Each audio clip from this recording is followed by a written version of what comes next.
Assalamualaikum warahmatullahi wabarakatuh. Para sahabat muslimin muslimah dimanapun Anda berada yang dirahmati Allah Subhanahu wa Ta'ala.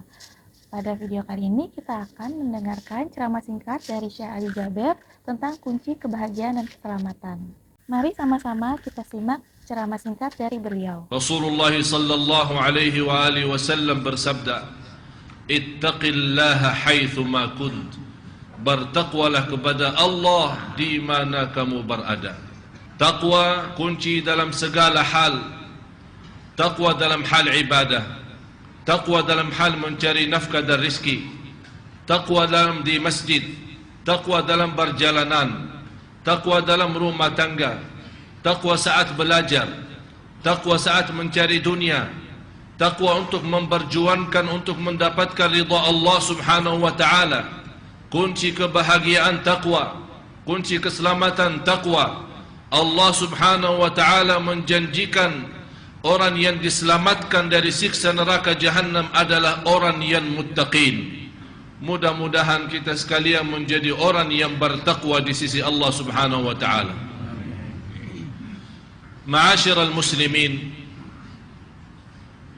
banyak perintah-perintah Allah dan tidak ada di antara kita yang mampu menyempurnakan perintah Allah, dan tidak ada yang mampu menjauhkan dirinya dari segala larangan Allah Subhanahu wa Ta'ala. Tapi kita memiliki kewajiban dalam hal ta'at. Fattaqullaha mastata'tum. Bertakwalah kepada Allah sesuai kemampuannya. Tapi dalam hal larangan, tidak boleh kita menjauhkan larangan Allah sesuai kemampuan kita. Kalau apa yang dilarang oleh Allah harus sebenar-benar sami'na wa ata'na, dan kita menjauhkan diri lahir batin dari larangan Allah Subhanahu wa Ta'ala. Tapi kalau dalam hal ibadah, Allah tidak memberatkan kita. La yukallifullahu nafsan illa wus'aha. Semampu kita melaksanakan perintah-perintah Allah, semampu kita menjaga ibadah-ibadah, semampu kita menjaga salat malam, semampu kita menjaga baca Al-Quran setiap hari. Semakin banyak ibadah kita, berarti kita sendiri yang akan mendapatkan balasannya dan kebahagiaannya dari Allah Subhanahu wa Ta'ala. Man amila salihan fali nafsihi wa man asaa fa 'alaiha wa ma rabbuka bidhallamin lil 'abid. Barang siapa yang beramal salih, itu kembali kepada dirinya sendiri, dan barang siapa yang berbuat keburukan juga kembali kepada dirinya sendiri. Tinggal anda milih. Kalau anda benar-benar ingin mendapatkan ridha Allah, dan nilai ridha Allah sebuah keinginan yang cukup tinggi, dan yang salah satu nikmat yang Allah berikan kepada hamba dunia dan akhirat adalah ridha Allah Subhanahu wa Ta'ala.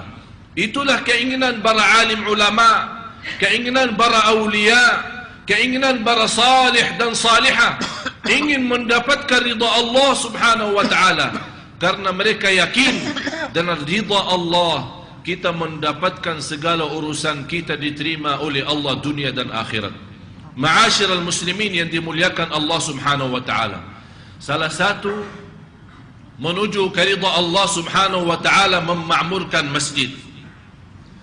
Masjid dalam sejarah Islam memiliki keutamaan yang cukup luar biasa. Masjid bukan hanya tempat salat berjamaah, tapi masjid tempat silatul rahim. Masjid tempat kita saling mengisi. Masjid tempat belajar ilmu. Masjid tempat akad nikah. Masjid tempatnya kita bermusyawarah. Malah di zaman Rasulullah sallallahu alaihi wasallam, pertama amalan waktu beliau berhijrah ke kota Madinah, pertama gerakan dan amalan yang beliau lakukan adalah membangun masjid. Begitu masuk di batasan kota Madinah, membangun Masjid Quba, menjadi pertama masjid sesudah datangnya Islam. Kemudian begitu Rasulullah SAW sampai di tanah kota Madinah, membangunkan Masjid Nabawi. Sebelum Rasulullah SAW mencari posisi tempat tinggalnya, sebelum mencari rumahnya beribadi, Rasulullah memfikirkan masjid. Karena Rasulullah SAW yakin dengan keramian masjid, ma'murkan masjid akan pula ma'murkan umat Islam.